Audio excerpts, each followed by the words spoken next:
Hello everyone, welcome back to the channel. So friends, अगर आप सभी लोग जो हैं जीआईसी लेक्चरर के एग्ज़ाम की तैयारी कर रहे हैं, जो कि है मई के महीने में होने जा रहा है, ठीक है। तो उससे पहले, उसकी तैयारी से पहले जो है हमें उसका जो है प्रीवियस ईयर ज़रूर देखना चाहिए कि किस प्रकार के जो क्वेश्चन हैं वो आयोग ने पूछे हैं एग्जामिनर के लिए, जो है कौन से टॉपिक्स जो हैं बेहद इम्पॉर्टेंट है और जहाँ से क्वेश्चंस बने हैं। अगर हमें एग्जाम से पहले वो टॉपिक्स पता चल जाते हैं ना, हम पीवाईक्यू जो है प्रीवियस ईयर क्वेश्चंस को जो है एनालाइज कर लेते हैं कि कौन सा राइटर और उस राइटर का कौन सा वर्क, कौन सी थ्योरीज और ग्रामर का कौन सा जो है पोर्शन हमें ज़्यादा ध्यान से करना चाहिए। अगर ये सारे हमारे जो डाउट्स हैं वो क्लियर हो जाते हैं तो हमें जो है तैयारी करने में बेहद आसानी हो जाती है। तो उसी सिलसिले में आज हम करने जा रहे हैं 2021 में जो पेपर आया था हमारा जीआईसी लेक्चरर का प्री का, तो उसके जो है सारे क्वेश्चंस यानी कि करने हम जा रहे हैं। जैसे कि आप सभी को एग्ज़ाम का पैटर्न पता ही होगा कि एग्ज़ाम में क्वेश्चन नंबर 1 टू 40 जो होंगे वो होंगे हमारे जीएस सेक्शन से होंगे, ठीक है। और उसके बाद जो है 41 टू 120 तक हमारे जो क्वेश्चंस होंगे वो हमारे इंग्लिश लिटरेचर प्लस ग्रामर से होंगे। तो चलिए, विदाउट वेस्टिंग आवर टाइम, हम अपना आज का जो टॉपिक है उसको शुरू करने जा रहे हैं। और क्योंकि ये क्वेश्चंस ज़्यादा हैं तो वीडियो लंबी हो जाएगी, आप इसको 2x कर भी देख सकते हैं, ठीक है। सो हमारा पहला क्वेश्चन है, what is the name of the river mentioned in the poem. कौन सी पोएम है? Lines composed a few miles above Tintern एबे। तो उसमें जो रिवर का मेंशन करा है वो कौन सी है? नी द नाइल, थेम्स, वे या फिर नम ऑफ द अबव। तो फ्रेंड्स, इसमें जो आंसर जाएगा हमारा ऑप्शन नंबर बी, यानी कि वे रिवर का जिक्र करा है, ठीक है।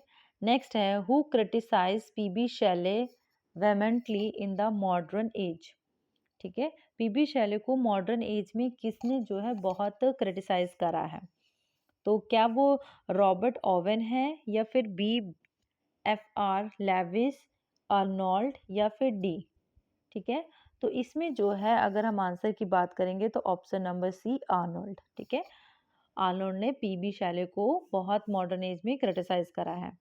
और मैं आशा करती हूँ कि आपको मॉडर्न एज पता ही होगी, जो कि है हमारी 1901 से लेके 1945 तक, ठीक है। इसके साथ ही अगर हम पीवाईक्यू कर रहे हैं तो इसके साथ ही जो हमारे कुछ कॉन्सेप्ट हैं उनको साथ में हम लोग जो है डिटेल में करते जाएंगे, ठीक है। तो ये पीरियड जो था ये मॉडर्न एज का था। इसके बाद 1945 से till now it is post modern. In which essay did Matthew Arnold define poetry as a criticism of life.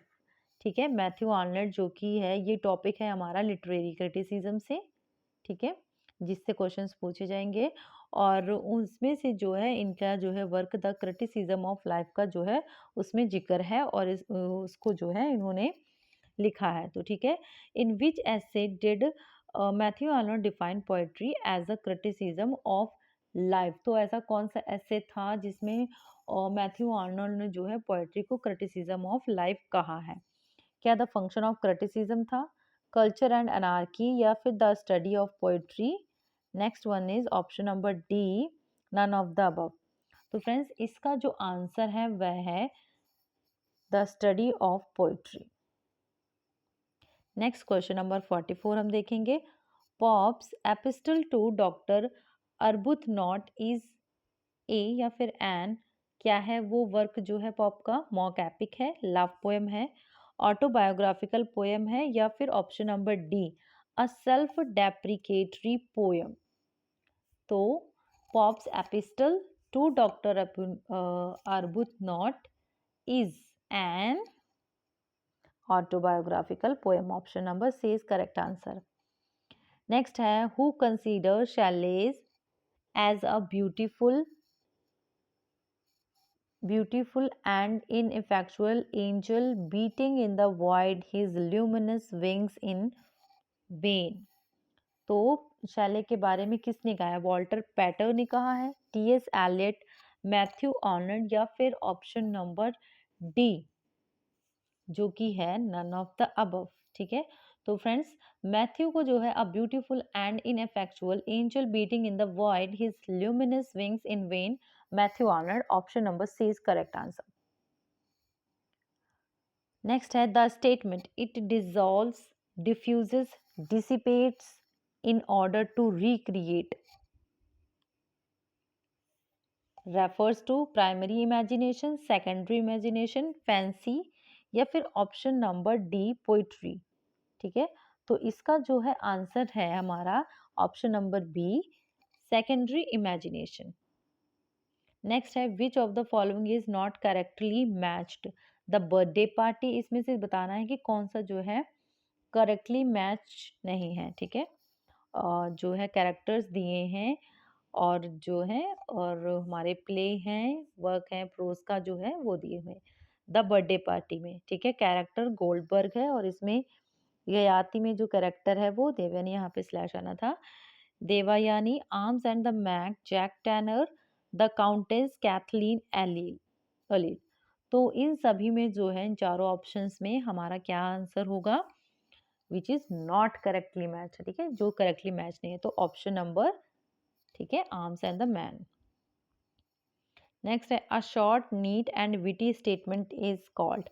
एक शॉर्ट, नीट और विटी स्टेटमेंट को क्या कहते हैं हम लोग, एपिफेनी कहेंगे, एपिथेट, एफिम्यूजम या अफोरिज्म। ठीक है, तो जैसा कि आप लोगों को पता ही है कि a short and neat and witty statement is known as aphorism. Next है हमारा अगला question, question number 49, which of the following statement is not correct with reference to the Milton's poetry.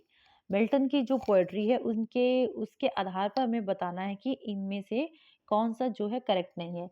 It combines two conflicting cultures, humanism and puritanism, it is sublime both in thought and style, या it is totally objective and full of humour, it is written in rhyme royal. तो इन चारों options में अगर हम देखें कि कौन सा सही है, तो ठीक है, इसके लिए जो है क्या है हमारे ऑप्शंस दिए हैं, देखिए ऑप्शन नंबर ए क्या दिया है, ए एंड पहला और दूसरा, बी में दिया है पहला या चौथा, सी में दिया है सेकंड या फोर्थ, थर्ड में दिया है फोर्थ और फिर।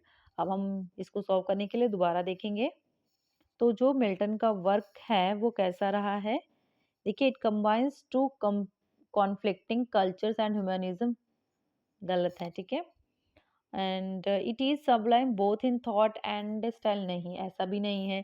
It is totally objective and full of humour is correct. ठीक है, then it is written in rhyme royal. So हमारे कौन से ऑप्शन हो जाएंगे, 3 और 4। तो चलें देखिए कौन सा है, ऑप्शन नंबर डी, ठीक है, करेक्ट आंसर है।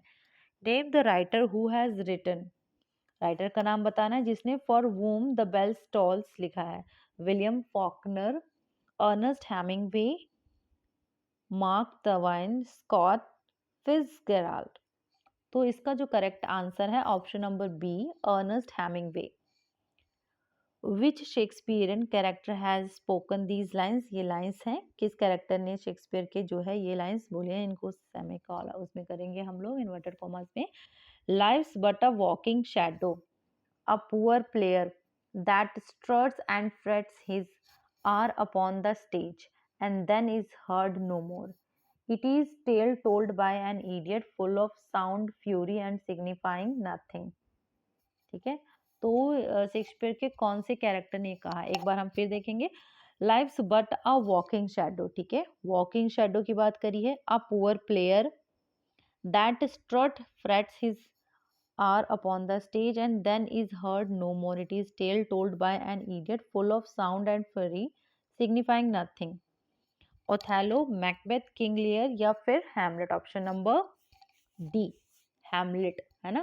तो इनमें से करेक्ट आंसर क्या है हमारा, ऑप्शन नंबर बी, मैकबेथ ने कही है ये लाइन। ठीक है, T.S. Eliot's objective correlative signifies the writer's ability to relatively delineate his objectives, relate different objects, correlate objects and events, objectify the emotional state of mind. तो सबसे पहले तो ये ऑब्जेक्टिव कोरिलेटिव की अगर थ्योरी से रिलेटेड क्वेश्चन पूछ लेता है तो वो हो गए हमारे टीएस एलियट ने जो है दिया है, ठीक है। अब यहाँ पे पूछा है कि ये क्या सिग्निफाई करता है, तो फ्रेंड्स ये जो है क्या सिग्निफाई करता है, correlate objects and events. Option number C is correct. Which of the following is not a pastoral elegy, ठीक है, कौन सी है जो पेस्टोरल एलर्जी नहीं है। आर्नोल्ड्स थायरसिस, ये तो है, ठीक है, इसको जो है आर्नोल्ड ने अपने पिता के डेथ के बाद लिखा था। शैलेज एडोनिसिस, ये भी है जो कि शैले ने किड्स के आफ्टर किड्स डेथ लिखी थी। टेनिसंस इन मेमोरियम, मिल्टन्स लेसिडास, ये भी है पेस्टोरल में, तो क्या नहीं है, कौन सी, ऑप्शन नंबर सी, ठीक है। जो इन मेमोरियम है अल्फ्रेड लॉर्ड टेनिसन ने लिखी थी, AHH यानी कि अर्थर हेनरी हालम की मेमोरी में लिखी थी, ठीक है। और इस पोएम को लिखने के लिए 17 इयर्स लग गए थे उनको, ठीक है। और इसमें अराउंड 133 कैंटोज हैं। साथ में हम करते जाएंगे ताकि हमारी रिवीजन भी होती जाए। नेक्स्ट है हमारा, as an editor Nissim Ezekiel was not associated with which of the following periodicals, ठीक है। एडिटर के रूप में निजिम एजिकल जो है निम्नवत हमें जो पीरियोडिकल्स दिए हैं इनमें से किसके साथ जो है ये रिलेटेड नहीं थे। ए है क्या है, क्वेस्ट, दूसरा है imprint, and C poetry India and opinion. तो एज एन एडिटर जो निजिम एजिकल थे वो एसोसिएटेड थे क्वेस्ट, इम्प्रिंट और पोइट्री ऑफ इंडिया, तो जिससे नहीं थे वो था हमारा option number D. So correct answer is option number D. Next है, which of the following statement is और are correct about George Orwell. George Orwell के बारे में पूछा है कि कौन सी जो हमारी स्टेटमेंट है वो करेक्ट है। He was an English novelist, essayist, journalist and critic, या फिर दूसरा he wrote Animal Farm and 1984, it is correct, ये भी करेक्ट है, ठीक है। दोनों हैं, चलिए देखते हैं दोनों बातें सही हैं तो हमारा कौन सा सही है। Option number A only one, B only two, तो हमारा आंसर क्या हो जाएगा, ऑप्शन नंबर सी, ठीक है, हमारे दोनों ही सही हैं। तो नेक्स्ट है हमारा, हु डिजायर्ड, क्वेश्चन नंबर 56 हम कर रहे थे, who desired to cease upon the midnight with no pain. अब इसमें क्या आंसर जाएगा, कीट्स या फिर शैले, थॉमसन या वुड्सवर्थ। तो इसमें हमारा जो करेक्ट आंसर है वह है option number A, Keats. Keats desired to cease upon the midnight with no pain. Which of the following is not correctly matched. इसमें जो है थोड़ा प्रिंटिंग में गड़बड़ हो गई है, एक तरफ हमें मूवमेंट्स दी हैं, दूसरी तरफ हमें जो है एसोसिएशन दिए गए हैं, ठीक है। तो पूछा है कि कौन सा है जो करेक्टली मैच्ड नहीं है।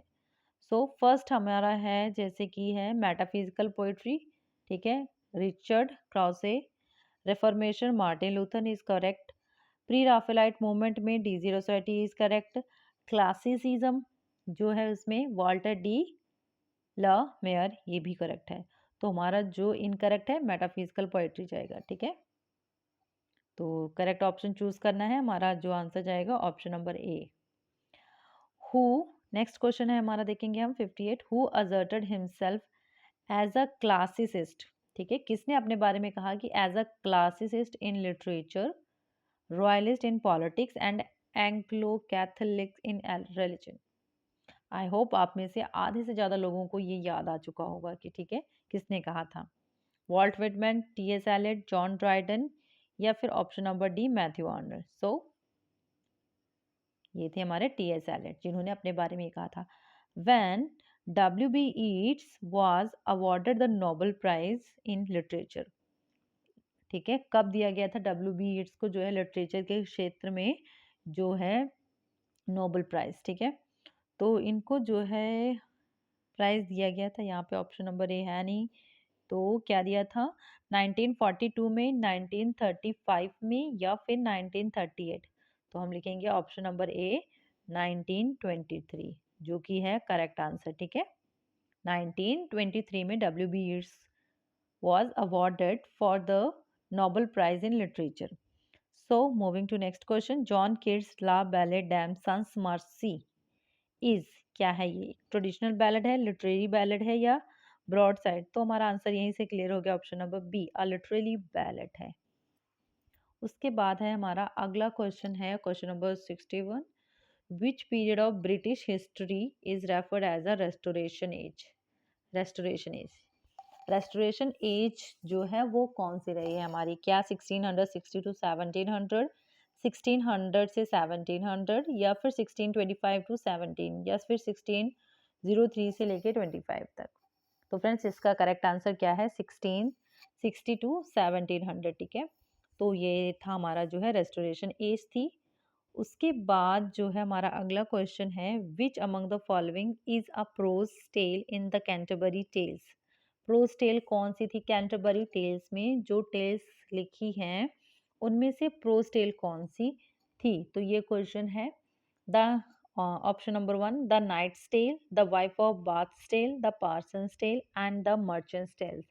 तो इसका जो करेक्ट आंसर है वह है हमारा option number C, the parson's tale is correct. Next है, who among the following are regarded as who among the following is regarded as precursors of the romantic age? Gray, Collins, Wordsworth and Coleridge, Shelley and Byron and none of the above. तो इसमें जो है precursors पूछे romantic as के, तो इसमें क्या correct answer जाएगा हमारा? Option number A, grey and Collins, ठीक है। आप लोग इन क्वेश्चन को जरूर ध्यान रखें। Which type of drama does GB Shaw's play Arms and the Man belong to? तो पूछा है कि आर्म्स और जो है आर्म्स एंड द मैन जो कि GB शाह का प्ले है वो किस कैटेगरी से बिलोंग करता है? क्या यह रोमांटिक कॉमेडी है, ट्रेजिक कॉमेडी है, या फिर एंटी रोमांटिक कॉमेडी है, नन ऑफ द अबव? तो फ्रेंड्स इसका जो करेक्ट आंसर है वह है हमारा option number C, anti romantic comedy है। Arms and the Man belongs to anti-romantic category. Reformation was predominantly a movement in, Reformation जो movement थी वो कैसी movement थी या फिर किस लिए ये आई थी? Religion, पॉलिटिक्स, लिटरेचर या एजुकेशन? चारों में से अगर हम बात करेंगे करेक्ट आंसर की तो रिफॉर्मेशन जो है हमारी आई थी रिलीजन मूवमेंट के, ठीक है। ये हमारी जो चर्चेस से रिलेटेड था उस वक्त, उससे रिलेटेड ये मूवमेंट थी। Next, the character of Miss Havisham in Great Expectation is a study in, तो इसका करेक्ट आंसर क्या आएगा? मैस्कॉजम, निहिलिज्म, सैडिज्म या नन ऑफ द अबव? तो इसका जो करेक्ट आंसर है वह है हमारा option number C, sadism. Terza rima is a stanza form, ठीक है। टैरजा रिमा के बारे में पूछा है। टैरजा रिमा जो है क्या है? of 3 lines in iambic meter with rhyme scheme A followed by B in the next stanza, ये तो करेक्ट है। of 3 lines in anapest meter with the rhyme scheme ABC followed by, नहीं ये इनकरेक्ट है। Option number C, of 3 lines in dactyl meter with the rhyme scheme ABB followed by BCC। उसके बाद है option number D, of the 3 lines in trochaic meter with the rhyme scheme of ABB, भी incorrect है। तो option number A is correct. Terza rima क्या है? 3 lines होती हैं इन आयम्बिक पेंटामीटर जिसकी rhyme scheme ABA followed by BCB, ठीक है। यहीं से हमने टैजा रिमा की जो है एक पॉइंट तैयार कर लिया। विच of the following is not a characteristic of classicism का जो है कैरेक्टरिस्टिक्स नहीं है। Its poetry is bred more in the head than in the heart is correct। इन्होंने पूछा है, नॉट करेक्ट है ना।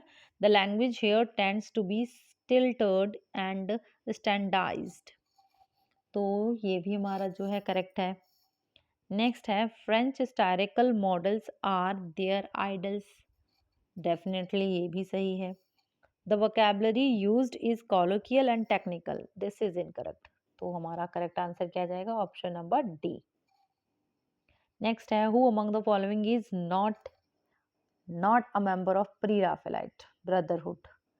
डोजैटी थे हमारे, ठीक है। सी भी थे, जॉन मिलाइस भी थे, क्रिस्टियाना जॉर्जियाना रोसेटी यानी कि, तो इसमें जो है, या फिर चार्ल्स रेडे, तो कौन सा व्यक्ति था जो मेंबर नहीं था?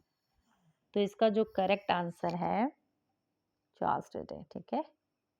बाकी रोसेटी भी थे, और क्रिस्टिना जॉर्जियाना रोसेटी भी, और जॉन मिलेस थे, ये चारों थे। In which of these novels does the protagonist takes up succession of vocations such as that of a Hindu priest, a signboard painter, a grocery proprietor, and a reporter for Trinidad Sentinel? तो इसका जो है correct answer क्या जाएगा? पहले हम option देखेंगे। A house for mister mister Biswas, the mimic man, a flag on the island, या फिर option number D, half a life. तो इसका जो करेक्ट आंसर है वह है option number B, the mimic man. Next, moving to, which of the following poems contain a choric song? कौन सी पोएम है जिसमें कॉरिक सॉन्ग है?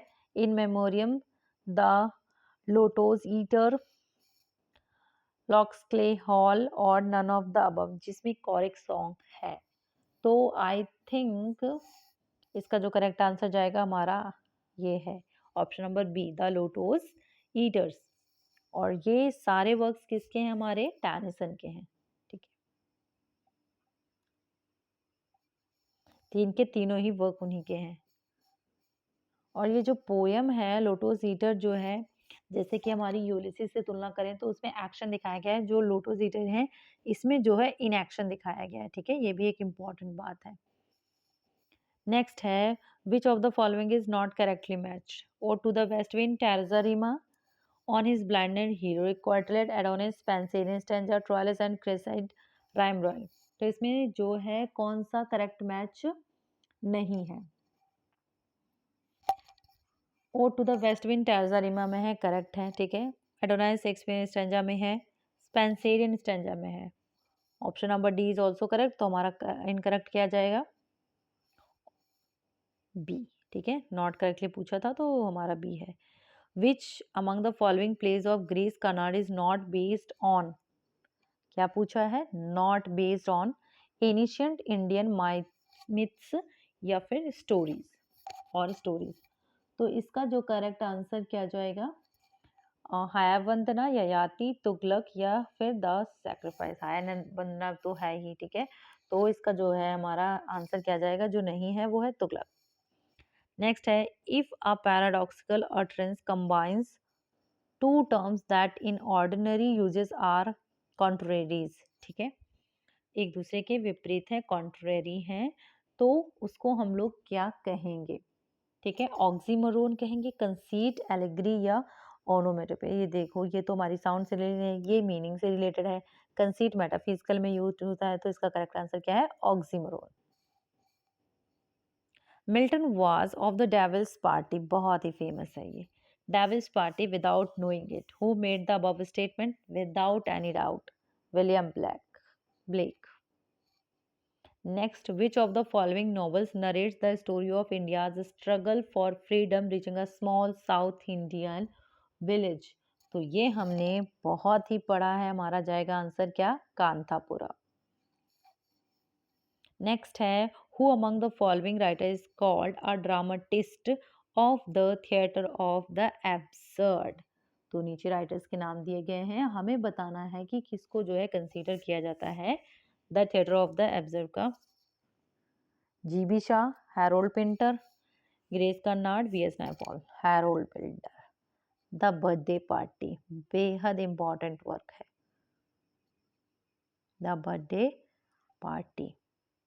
इसमें से जितने भी प्रीवियस एग्जाम हुए हैं 2000 हमारे, मान लीजिए इसके बाद जो है 18 में हुआ है ना, और अराउंड 15 में हुआ है, 12 में भी हुआ है, और 14 में भी हुआ है। ऑलमोस्ट सभी में एक क्वेश्चन जो है बर्थडे पार्टी से आया ही आया है। Who has written culture and anarchy? ये आ गया हमारा लिटरेरी क्रिटिसिज्म से, मैथ्यू आर्नल्ड, ठीक है। What is the main theme of Tagore's Gitanjali, ये भी वर्ल्ड फेमस क्वेश्चन है। जो है क्या फेमस है, तो किस लिए फेमस है, इसमें डिवोशन टू गॉड की बात करी गई है। इसके लिए तो बाकी ऑप्शंस पढ़ने की हमें जरूरत ही नहीं। Who among the following critics stated about Shakespeare that he was the man of all modern and perhaps ancient poets and had the largest and most comprehensive soul। G Wilson Knight ने कहा है, Edward डाउडेन, Dryden या फिर Johnson, किसने ये बात कही है जो है हमारे शेक्सपियर के बारे में, तो इसका करेक्ट आंसर क्या जाएगा, Dryden. William Langland wrote the poem Beowulf, मॉटर D Arthur, sir Gawain the Green Knight या फिर पायट्स प्लोमैन। तो ठीक है, ये हमारा क्वेश्चन जो बना है विलियम लैंगलैंड वाला, ये हमारा एजस से बना है, ठीक है, एजस से क्वेश्चन है और इसका करेक्ट आंसर है Piers Plowman. Which of the following statement is correct about elegy, के बारे में कौन सी स्टेटमेंट जो है वो करेक्ट है, ये पूछा है। Elegy originated in ancient Greece where the Greeks judged this composition by its form and content, correct है। नेक्स्ट हमारा पॉइंट है, LG nowadays takes its name from its subject matter not from its form, it is also correct। तो हमारे जो है दोनों ही option correct हैं, तो option number C is correct. Next moving to other question, who first brought metaphysical poetry to limelight, metaphysical poetry को limelight में पहली बार कौन लेकर आया था, तो जॉन डन या फिर George Herbert, H J C. Grierson and T S. Eliot, Leavis या फिर L C Knights, John Crowe Ransom या फिर हमारे जो थे W.K. विमसेट। तो इसका जो करेक्ट आंसर है वो क्या होगा, तो इसका करेक्ट आंसर है हमारा, अगर हम देखें तो H.J.C. Option number B, H.J.C. Grierson and T.S. Eliot. One of these is not a play by Harold Pinter, Harold Pinter का जो है इनमें से कौन सा प्ले नहीं है। Mountain language, jumpers, the care taker and betrayal.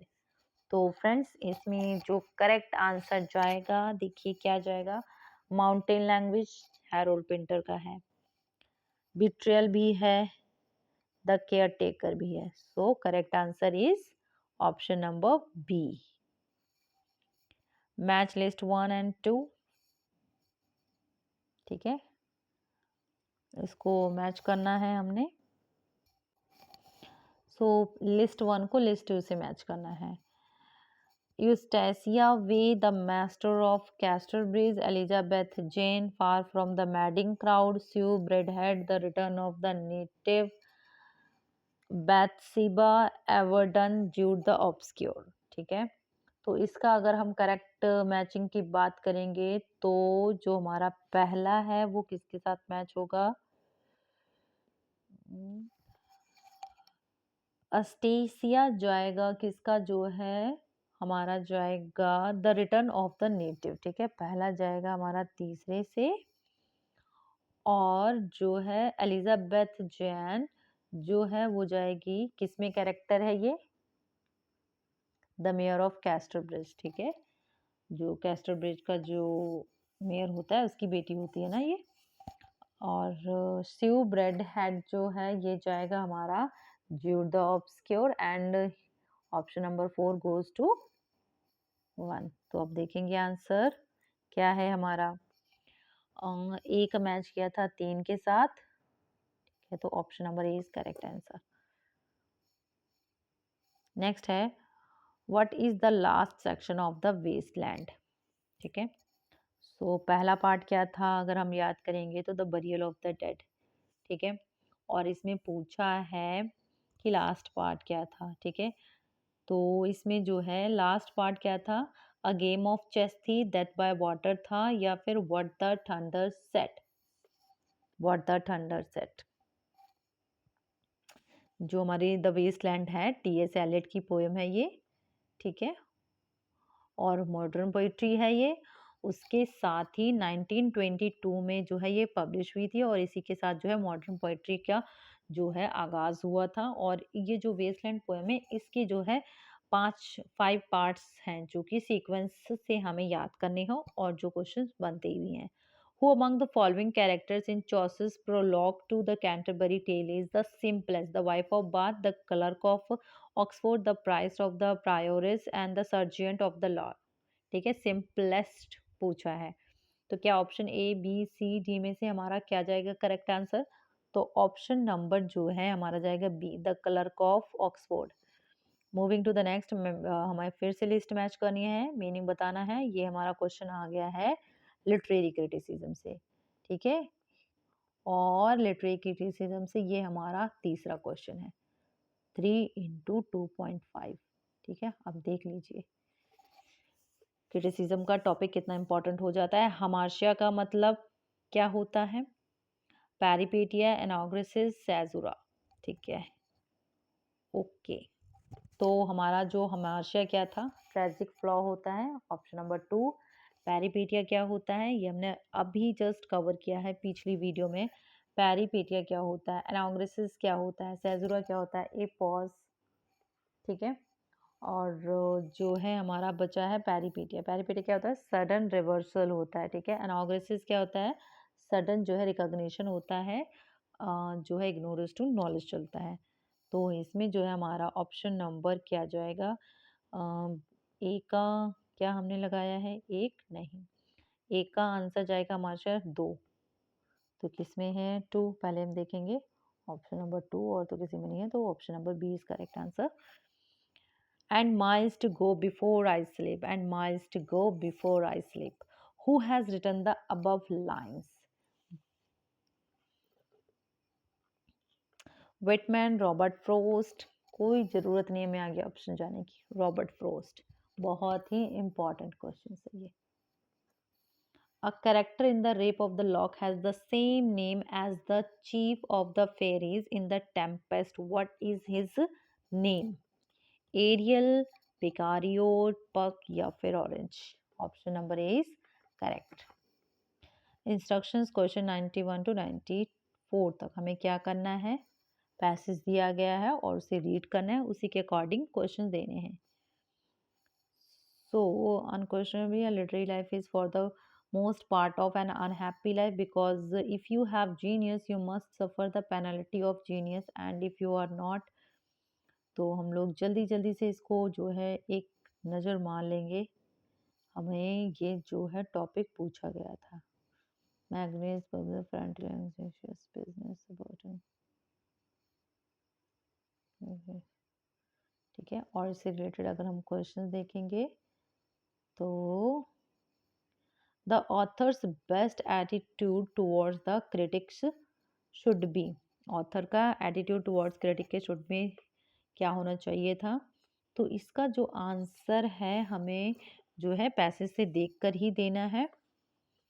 ठीक है, to protest against the hostile and unscrupulous criticism, to take public notice of the criticism in the way of defending himself, to yield under the chastisement and after suffering much silent torture, abandon and profession। Option number D, to regard criticism as a comical rather than formidable and go his way unheeding। तो चले हम इसका answer ढूंढते हैं। Best attitude towards critics should be क्या होना चाहिए? अब हम जो है हमारे जो कि किसी भी पैसेज को सॉल्व करने का तरीका होता है वो है कीवर्ड्स पकड़ना, क्रिटिसिज्म। ठीक है, और यहाँ पर जो बात करी है इन्होंने क्रिटिक्स के बारे में,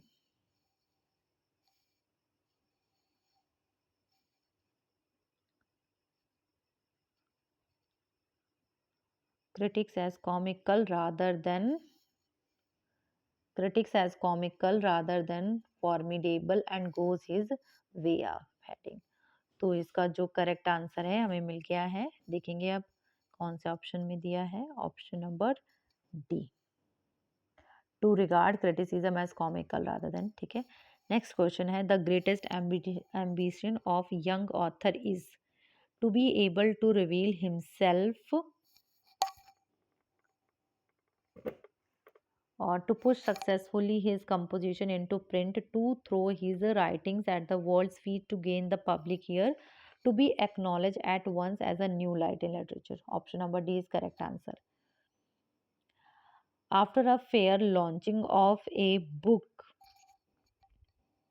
the serious ordeal a young author has to face is to get a wider publicity and circulation, to get back in return the laurel crown of public acceptance, to run the gauntlet of the critics, each one of whom is thirsty for his scalp. सो इसका correct answer क्या जाएगा हमारा option number C. Next है हमारा अगला question क्या है.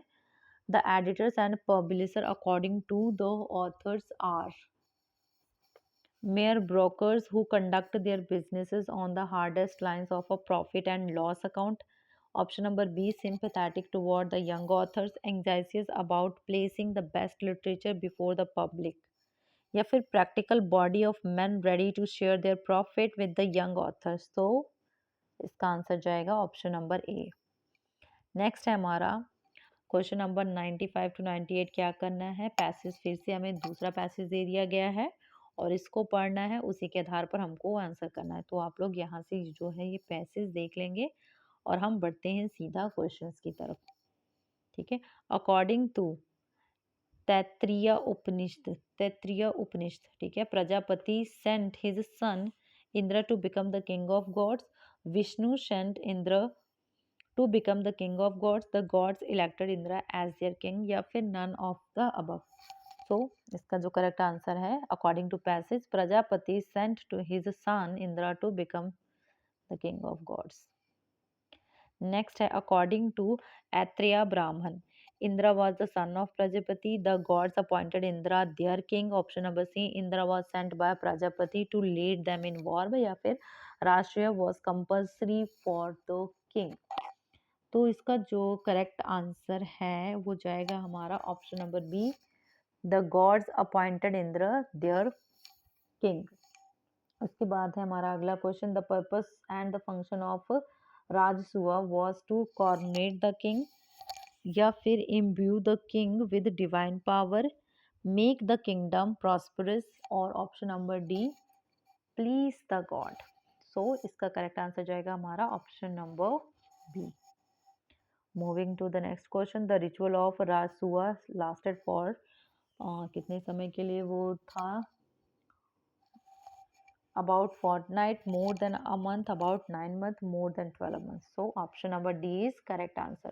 Find out from the following alternative the pair of words which are an example of homonyms. Homonyms का जो है इन्होंने पूछा है कि एग्जाम्पल हो. बैड या बेड, अल्टर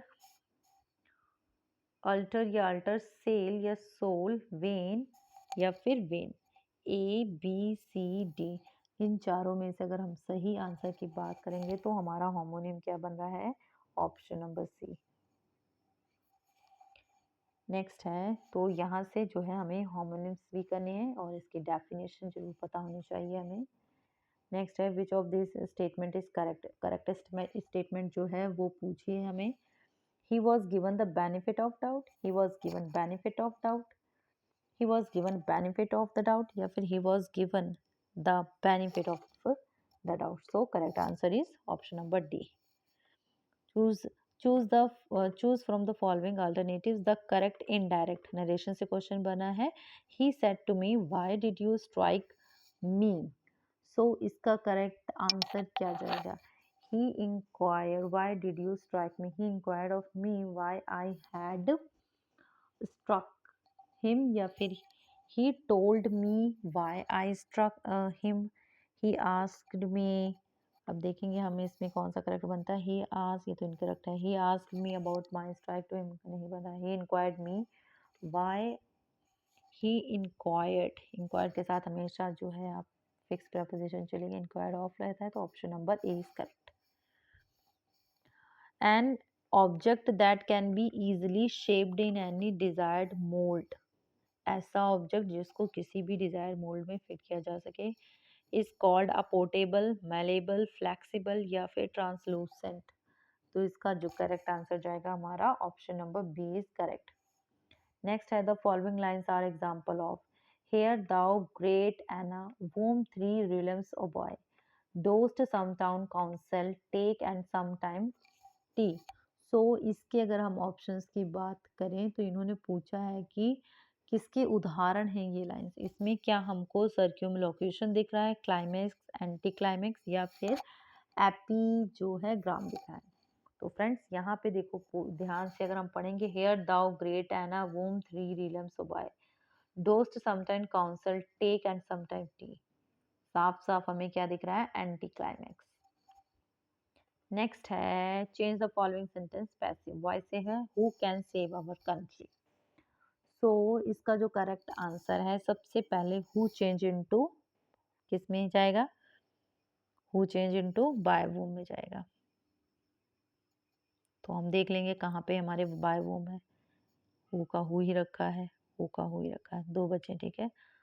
तो उसके बाद जो अब हम वॉइस सॉल्व करते हैं तो नेक्स्ट चीज क्या देखनी है हमें, who can save our country, by whom can our country be saved, by whom our country can be saved। तो इसका जो करेक्ट आंसर जाएगा by whom can our country be saved, option number B. Next है the sentence given below when properly sequenced form a coherent paragraph, each sentence is labeled with a letter, choose the most logical order of sentence and construct coherent paragraph हमें बनाना है ठीक है, जो कि हम कहते हैं पैराजम्बल से क्वेश्चंस बनाए। However the real challenge today is unlearning which is much harder, but the new world of business behave differently from the world in which we grew. Learning is important for both people and organization. Each of us has mental model that we have used over the years to make sense। तो अगर हम यहाँ पे correct जो है order की बात करेंगे तो उसका जो है सबसे पहले जो क्या जाएगा, यहाँ पे किसकी बात हो रही है, लर्निंग की बात हो रही है। सो पहला जाएगा हमारा C, learning is important for both people and organisation. Then however real challenges today is on learning, ठीक है, हमारा जो गया ए। उसके बाद जो है हमारा अगला जाएगा बट द न्यू वर्ल्ड या फिर each of us has mental model, D correct हो जाएगा, but the new world to business behave differently, A. सो इसका जो है करेक्ट है सीक्वेंस ये बनेगा ठीक है। तो देखें थे सी ए डी, सी ए और क्या पढ़ा था हमने, फिर डी पढ़ा था, देन बी पढ़ा था। तो सी ए डी बी किस में है, ऑप्शन नंबर बी में है। नेक्स्ट है हमारा अगला क्वेश्चन क्या है, which of the following options has the correct meaning of odd, odd fish as used in the sentence given below। Henry is a bit of an odd fish, इसका जो है हमें करेक्ट मीनिंग बताना है। तो इसका जो करेक्ट मीनिंग है क्या एन एसेंट्रिक पर्सन जाएगा या फिर वन हार्ड टू अंडरस्टैंड और टॉलरेंट। तो इसका जो है क्या है, ऑप्शन नंबर ए या बी दोनों है या फिर दोनों नहीं है। Henry is a bit of an odd fish, तो एन असेंडिंग पर्सन और one heart both hair be, option number C is correct answer इसका। नेक्स्ट है change the following sentence by removing too, too को remove करना है हमें। So your correct answer from the options that follow, the news is too good to be true. तो देखिए जैसा कि हमारे ग्रामर में रूल ही है, टू को जो है नेगेटिविटी दिखाने के लिए यूज होता है, लेकिन यहाँ पर क्या है, गुड है, तो यहाँ पे इसका यूज जो है इनकरेक्ट है।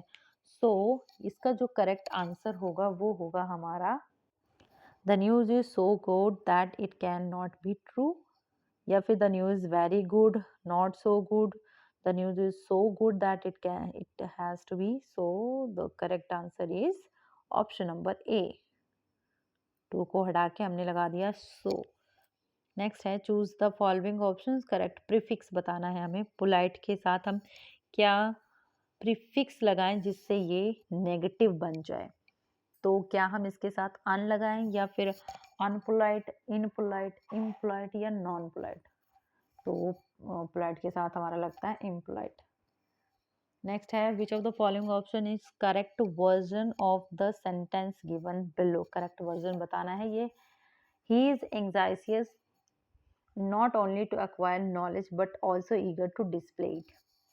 तो इसका अगर हम करेक्ट आंसर देखेंगे तो क्या जानते हैं, he is anxious not only for knowledge to acquire but also too eager to display. Incorrect. He is anxious not only to acquire knowledge, not only but also eager to display it. He is not only anxious to acquire knowledge, not only but also eager to display it. In none of the above. So इसका जो correct answer बनेगा वो हमारा he is not only anxious या फिर he is anxious not only, ये भी incorrect. So हमारा option number C is correct. Next है, which of the following sentences is the correct form of the given sentence. The latest news of people killed in the recent floods are highly disturbing. इसमें भी क्या पूछा है, correct form पूछा है. तो इसका जो करेक्ट फॉर्म क्या होगा, the last news of the people killed in the recent, कहाँ गया, फ्लड्स आर हाईली डिस्टर्बिंग. तो floods are highly disturbing. B है, the latest news of the people killed in the recent floods was highly disturbed. The latest news of the people killed in the recent floods is highly disturbing, या फिर none of the above. So इसका जो correct answer जाएगा option number C. Next है, identify the figure of speech से question है. The sun came up upon the left, out of the sea came he, and he shone bright and on the right, wet down into the sea. Hyperbole, alliteration, onomatopoeia, personification ही दिखाया है, क्योंकि सन को एक human being की तरह treat किया है. Which of the following option is correctly puts. ठीक है, हमारा क्या है, वन वर्ड है. वन एडवोकेटिंग और practising complete abstinence from alcohol. ठीक है, जो कि अल्कोहल ना लेता हो.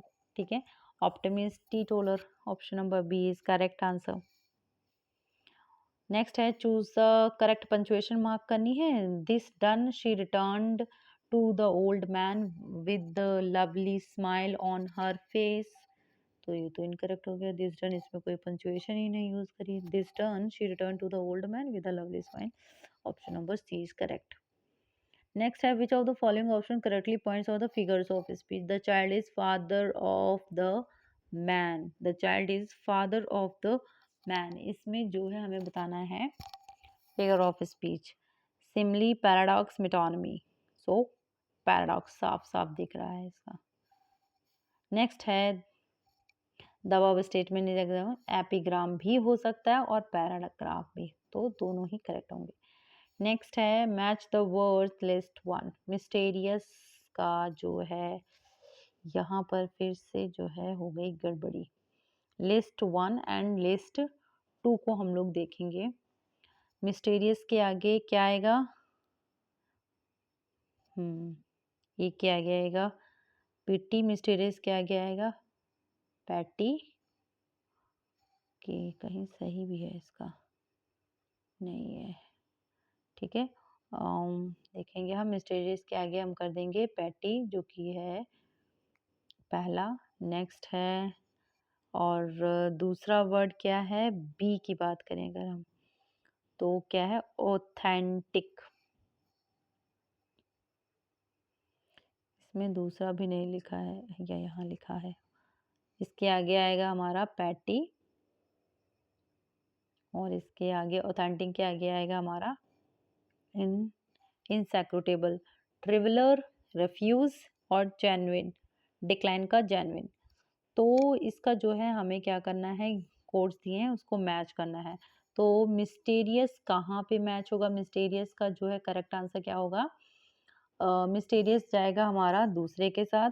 ठीक है, यानी कि इनसेक्यूटेबल और ऑथेंटिक जाएगा हमारा जेन्युइन के साथ. ठीक है, 2 4 आ गया. उसके बाद जो है ट्रिवलर, ट्रिवलर किसके साथ जाएगा हमारा, पेटी, यानी कि 1. डेक्लाइन, डेक्लाइन क्या हो जाएगा हमारा, रिफ्यूज 3. तो 2 4 1 3, 2413 option number A is correct. Next है fill in the blanks with appropriate preposition बनी है। She found it difficult to put dash such an insult, to put with, to put up with, to put up with और या फिर put down. तो इसमें जो correct answer है हमारा जाएगा put up with, option number C is correct. Next है the idiom once in blue moons me, once in blue moon का क्या मतलब होता है? Period of calamity, a rare event, a very happy night या फिर only once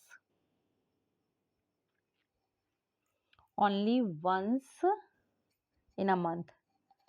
once in a blue का क्या हो जाएगा? Rare event, option number B is correct answer. Next एकदम आखिरी में आ चुके हैं हम। क्वेश्चन नंबर 118 क्या है? Which of the following correctly explain, क्या मतलब होता है? रेस्ट ऑन योर लॉरियल्स का मतलब बताना है। As given in the sentence, you should not content to rest on your laurels but should work even harder and become even more successful. Pause to enjoy the achievements is correct, option number 1 यानी कि ए ही correct हो जाएगा। उसके बाद है हमारा अगला, choose from the alternative antonym से है। माइराइट का क्या मतलब होता है? लिमिटेड, कंपेनियन, इननुमरेबल या फिर मेस्मराइजिंग। तो इसका अगर हम करेक्ट आंसर की बात करेंगे तो इसका जो है सही आंसर हमारा जाएगा लिमिटेड। लास्ट क्वेश्चन है हमारा आज का, जो है क्वेश्चन नंबर 120। क्या पूछा है? सिनोनिम पूछा है। जीलॉट का क्या मतलब होता है? तो जीलॉट इजी वन, इंथुजियास्ट। तो फ्रेंड्स ये थे हमारे आज के जो है क्वेश्चन नंबर 41 से लेकर 120 तक, यानी कि टोटल हो गए हमारे 80 क्वेश्चंस। 80 क्वेश्चंस हमने जो हैं करे हैं लिटरेचर प्लस ग्रामर से, ठीक है, लिटरेचर प्लस ग्रामर से। आई होप आपको आज की क्लास पसंद आई होगी और इस वीडियो से आप लोगों को टॉपिक जो है समझ में आ गए होंगे कि कौन कौन से कवर करने हैं। तो चलिए मिलते हैं नेक्स्ट वीडियो में। और आप लोगों को जैसे कि पता है लिटरेरी क्रिटिसिज्म की थ्योरीज से रिलेटेड क्वेश्चंस मैंने चैनल पर डालने शुरू कर दिए हैं और डेली इसी प्रकार आपको नए नए टॉपिक जो है, सबसे पहले हम लिटरेरी क्रिटिसिज्म ही कवर करेंगे, उसके बाद जो है नेक्स्ट करेंगे। तो चलिए मिलते हैं नेक्स्ट वीडियो में एक नए टॉपिक के साथ।